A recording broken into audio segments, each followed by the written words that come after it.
write. I have a big complex about writing, and I write for many magazines and on a blog.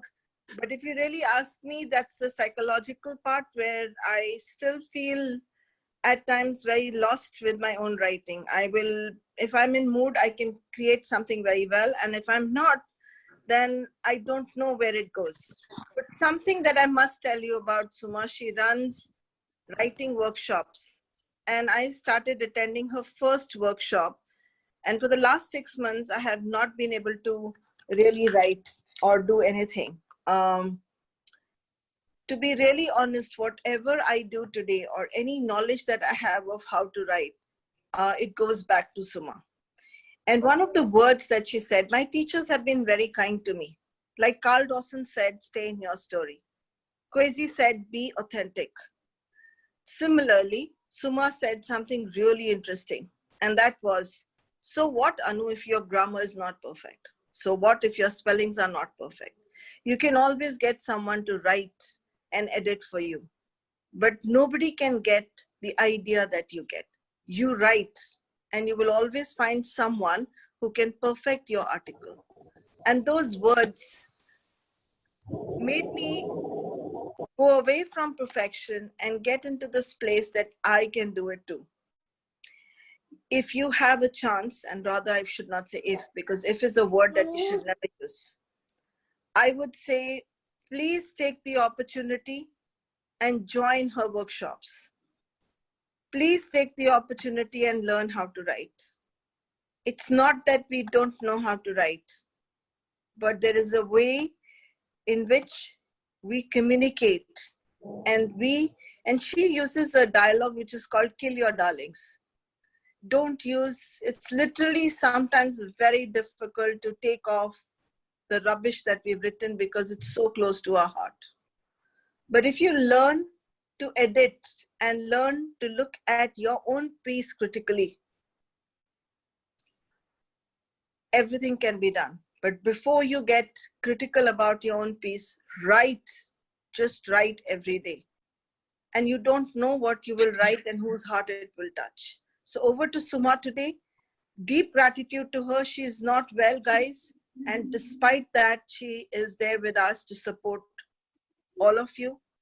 So let's support her as much as we can today during her talk. Thank you, Suma, for coming in my life.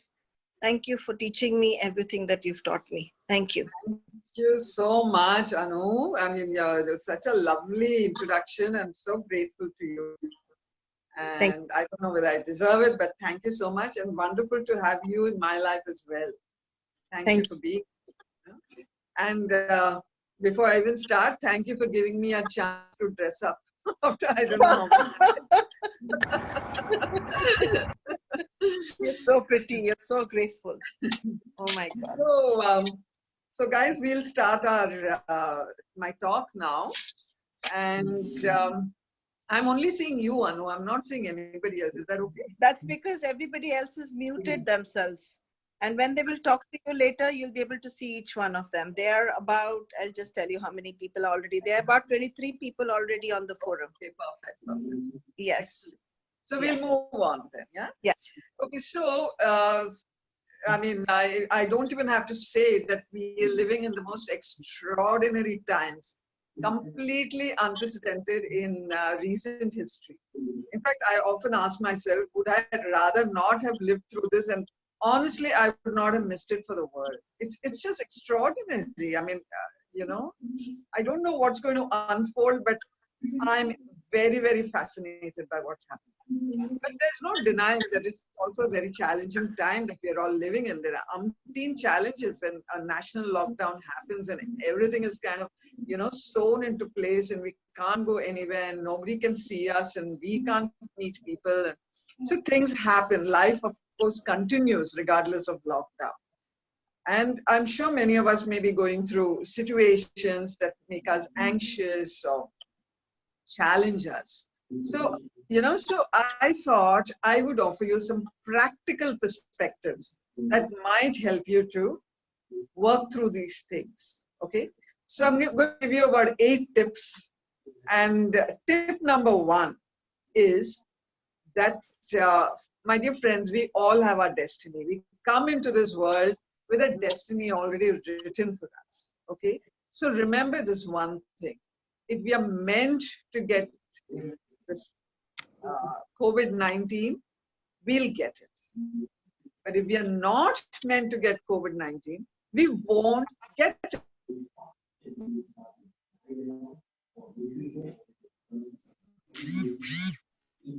Please mute yourselves. Thank you Really? so much. Everybody mute themselves. Thank you. Similar, can you hear me?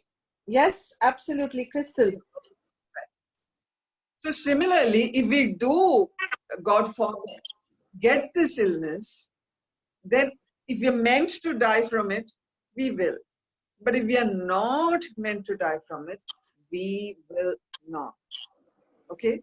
So if we are meant to get this ailment or if we are meant to die from this ailment, no matter what we do, it'll still happen. And if we are not meant to get this ailment, we are not meant to die of it, then it will not happen. So this doesn't mean we need to be careless or irresponsible. Not at all. Life is precious. We need to safeguard it with everything in our capacity. But we're dealing right now with a virus that we can't see or hear or smell or touch. We have no idea where it is because it seems to be, we seem to be able to get it either through metal or through paper and of course human contact. So we can easily get paranoid about it, and that's not going to help any of us. So my dear friends, remember this one thing and get perspective about this ailment. Okay, I mean, I'm not sure the exact figures, but I think only about 4.5% of the people who get coronavirus actually die. Odds are pretty good. So let's not move into anxiety and paranoia. I'm sure anxiety will strike us, but remember this one thing, okay?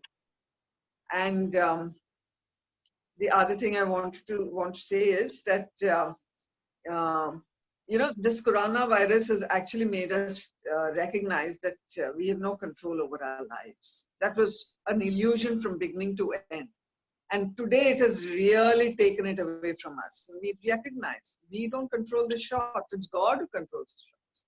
So let God handle it and let us stay in our own balanced, grounded sphere. You know, the poor, let me tell you, the poor know this for a fact, and they don't, no, wait a minute, sorry, that's another point. Okay. So let me tell you, when I got this wisdom into my head, which is, Bombay being Bombay, we've had so many crises. And I remember the SARS virus that came, I think sometime in 2013 or 14. I was commuting then, as editor of Life Positive, I was commuting to work by local train. And there's no easier way to get the virus. I was anxious. And that's when I told myself this one thing. Look, if I'm going to get it, I will. Otherwise, I will not. That helped me to get my balance and enable me to work through this, anxiety. And by the grace of God, I never did get SARS virus. Again, sometime in 2006, we had this dreadful, Mumbai train blast. And as I said before, I'm a train commuter. It was, I was outside at that point. I was actually at a meditation when this whole thing happened. I spent the night in a friend's house. But I had to return home the next evening. And I can tell you, it was very, very difficult. It was scary. The day before, so many trains had been blasted. So many people had died and hundreds had been injured. And I was to take that same train. Again, this philosophy came to my mind that if I'm supposed to die of a bomb blast, I will. Otherwise, I will not. And this helped me to go through the situation gracefully. So, my dear friends, please use this if you can, because it's a powerful notion, a powerful perspective. Okay. So now we'll go to tip number 2, which is when in times of crisis, stay with one day at a time. You know, don't fast forward. Resist the temptation to fast forward. Resist the temptation to ask yourself, how long will this lockdown continue? Resist the temptation to worry about the economy, about your own jobs. Resist Shamla, all of please mute that. yourself. It's not going to help us. Sorry? Shamla, please mute yourself. Thank you. Thank you. So resist the temptation to fast forward, because that is going to diffuse the energy that we need to live our lives. Okay? So focus, I would say, on the present day. Look at all the things you need to do this day, whatever it may be. Maybe cooking, maybe cleaning the house, maybe taking up your children's studies, maybe playing a board game with them. Whatever it is, focus your energies there. All of us have been given enough resources for the day, enough strength, enough courage, enough money, enough groceries, whatever. Most of us have been given enough resources for the day. Stay with it. The minute we start thinking of, do I have enough groceries for the next month? Do I have enough money? Do I have this? Then the scarcity consciousness will and comes into play and fills us with anxiety. Okay, so stay in the moment, yeah, and you'll have the best possible capacity to go through this with grace and ease. Okay, now the next tip that I'm giving, tip number 3, is stay happy. Obviously not easy, guys. Obviously not easy, and I'm definitely not saying it is. But all wise people recognize that the only way to stay happy is to focus on what works and to ignore what doesn't work. Now, in our present circumstances, probably many things may be going wrong in our lives, but let's not go there. Let's focus on the things that are working in our lives. You know, if you're healthy and your family is healthy, that's a great blessing. If you are, if you've had a delicious meal to eat, that's a great blessing. There are thousands of blessings that we have presently, all of us, and let's put our energy and focus there. Okay? I would advise you to live and take your joy from the small little moments of the day. Small little moments. Children know how to do this very well. They simply enjoy whatever is unfolding. Let's learn to do this from them. Okay? So maybe it's a board game you're playing. Maybe you're listening to some music. Enjoy that. Maybe you're dancing. Maybe you're singing. Maybe you're writing. Maybe you're drawing. Enjoy all of that. Maybe you're learning some new recipe. Enjoy that. There are millions of ways, that we can make ourselves happy. To do it.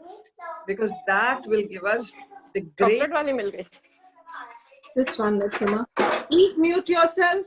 Guys, everybody please mute yourself. Thank you.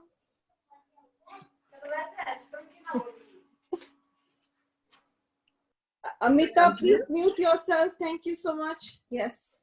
Sorry. No worries. So that will, that will ensure that our emotional, mental, spiritual well-being is in place. And that's what's going to help us to coast through this situation. Okay. Now, tip number 4. I've given you 3 very hard things to do. So tip number 4 is cut yourself some slack. It's not going to be easy. We've all gone through this. There are going to be times when you're really going to feel overwhelmed. Who's going to do all this cooking? Who's going to do all this cleaning? And who's going to take up the children's studies? Who is going to do whatever. There are so many things unfolding in all our lives, and it can seem like a huge challenge. So when this happens, just cut yourself some slack. Be kind to yourself. This is a time when we really need to be kind to ourselves. This is a time when we really need to love ourselves, okay? So when you're going through a down phase, talk tenderly to yourself. Do self-talk. Tell yourself, Anu, I know you're going through a hard time, and I'm so sorry you're going through a hard time, and I really, really love you. Self-talk is very powerful, okay?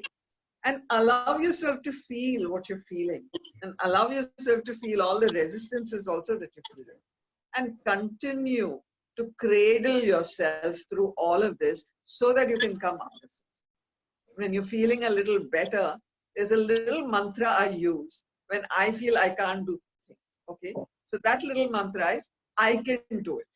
So I'm going to ask all of you to say this, because that's really going to help our spirits to go up. Okay. So repeat it after me. I can do it.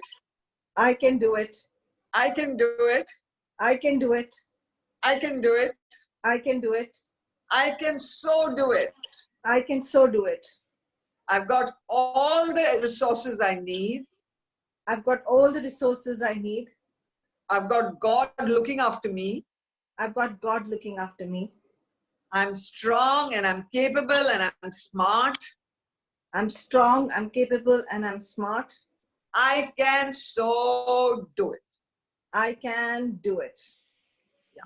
So guys, make a note of this and keep telling yourself. The problem is we keep telling ourselves, I can't do it. And that's why all these anxieties come up. Let's instead remind ourselves that, at the end of the day, we're part of God. I mean, we're God stuff. So why can't we handle these things? We can. We have all the capacity inbuilt in us, we just have to believe it. Okay. So now moving on to point number 5, right? Let's be extra careful during these times. This is a time when instead of running, we need to walk. This is a time when we need to be as conscious as possible about what we're doing, right? Because if anything goes wrong, then it's going to be hard to rectify. And the whole country is in lockdown, Like, for instance, what happened to me was that in a moment of carelessness, can you hear me, Anu? Absolutely, Crystal. Okay. In a moment of carelessness, I, switched off the tap without switching off the geyser. And now my geyser is blown. And there am I lugging hot water from my, stove every day, not just for my bath, but even for washing my clothes. That's a long story. I won't get there. So these are the things we need to protect ourselves from. So be very careful about your appliances, but absolutely most important, be very careful about your health. Be very careful about your health. Eat light, guys, and, eat healthy. Do a certain amount of exercises. Yes, we are all doing, I presume, a lot of cooking, cleaning, washing. That's great. Wonderful. Little yoga is not just, not just great exercise, but it's also a great relax. So some exercise, some meditation, if any of you are into that, some chanting, getting in touch with God. This is a time when I'm sure all of us are remembering God pretty much. So getting in touch with God. All these things will enable us. And, above all things, let's ensure, that we're as careful as possible so that there are no accidents. Okay? So be very careful. Take your time about things. Don't rush into anything. Carefully and consciously, let's live moment by moment. Not only is this a fantastic spiritual exercise, it keeps us safe. Okay? So now, let's move to tip number 6. Consider alternatives. Friends, I don't know about you, but I'm a great believer in alternative therapies, because from what I understand of alternative therapies, it builds up our immunity. And at the end of the day, that's what's going to keep us safe. At the moment, allopathy does not have any solutions. So until those solutions come about, I'm going to recommend that we look at all these kitchen remedies. There are so many kitchen remedies, so many remedies in Ayurveda, and homeopathy, in acupressure, in acupuncture, in so many, Reiki or pranic healing, so many different ways we can build up our immunity. So I'm going to recommend that if you have access to any of these options, please give it a go. Now, I had a forward coming to me, and I think many of you would have also got it, sent by an Indian living in China. And what he says is that the way the Chinese handle this problem was quite simple, actually. They just, I mean, many of them did not even go to hospital because I think they were relatively okay. So they gargled 4 times a day. They steam inhaled 4 times a day. They drank water, hot water 4 times a day, and they drank hot milk 4 times a day. Now, this is not rocket science, and it may not help us, but for sure it's not going to harm us. So why don't we give it a go? Let's consider this. Alternatives, my dear friends, really have helped so many thousands of people, even after allopathy wrote them off. I am persuaded that this can help us in these times. And in India, we have many, many, many alternative therapies that we can certainly look at. Okay. Now, we go to tip number 7, which is let's learn our lesson. Now, I'm totally convinced, and probably you are too, that what we're going through just now is a karmic visitation. It's not come for nothing. We have created this coronavirus because we've been living, I would say, imbalanced lives.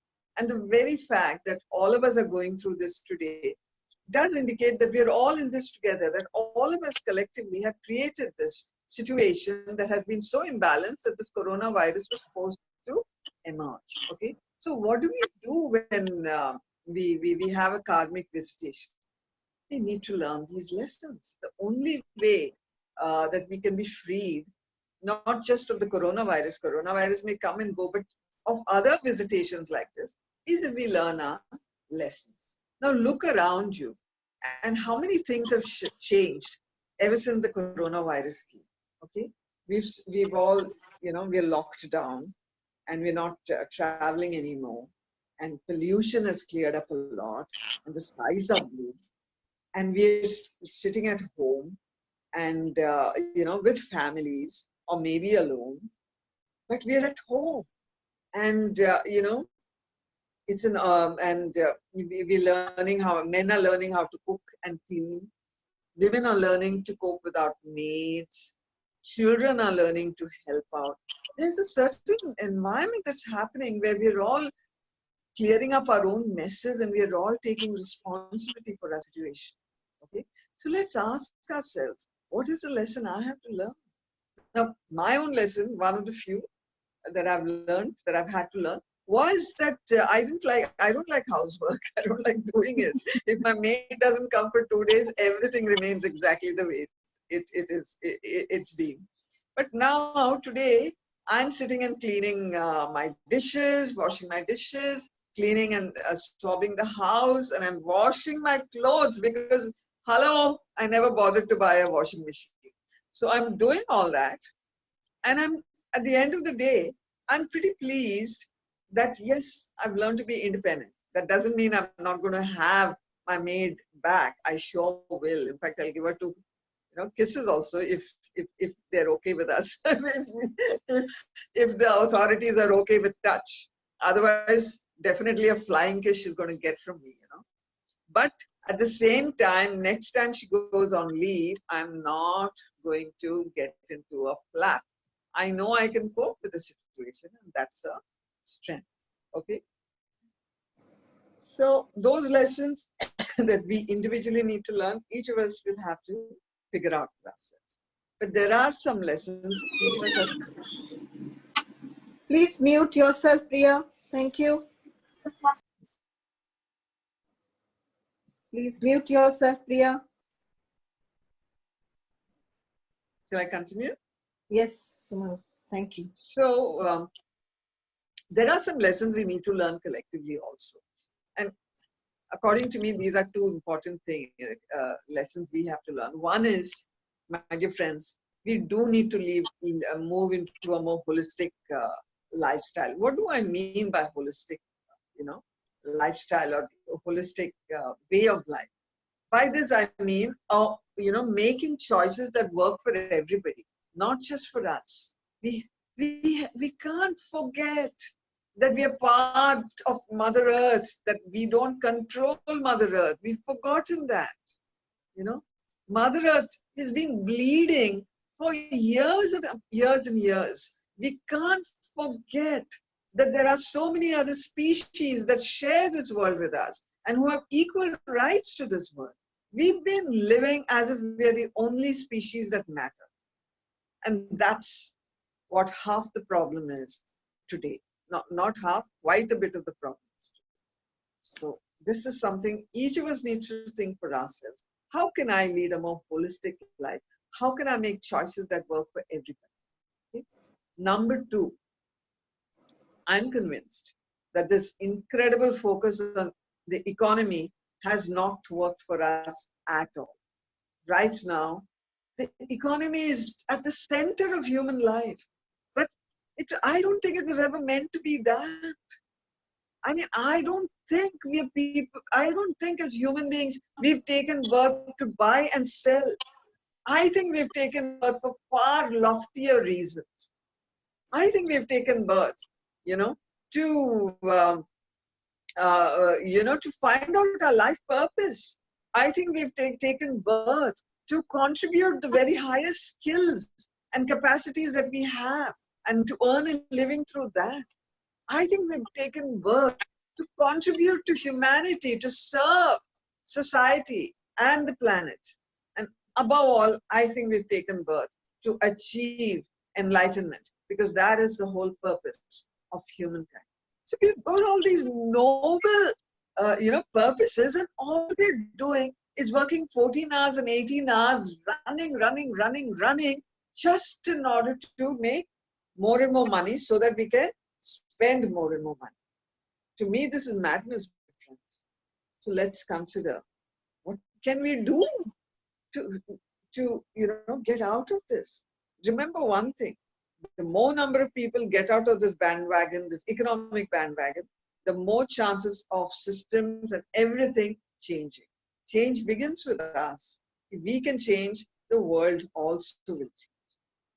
Now, I'm convinced, that this coronavirus is a total game changer.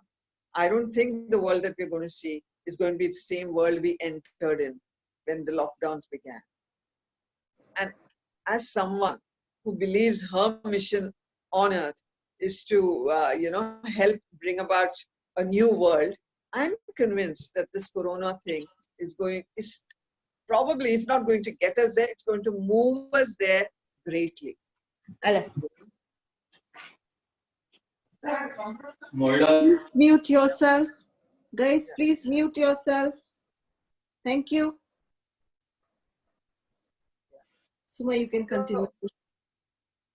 Shall I continue? Yes, please. Thank you. So, I'm convinced that we've got that the world we're going to enter into is going to be a better world.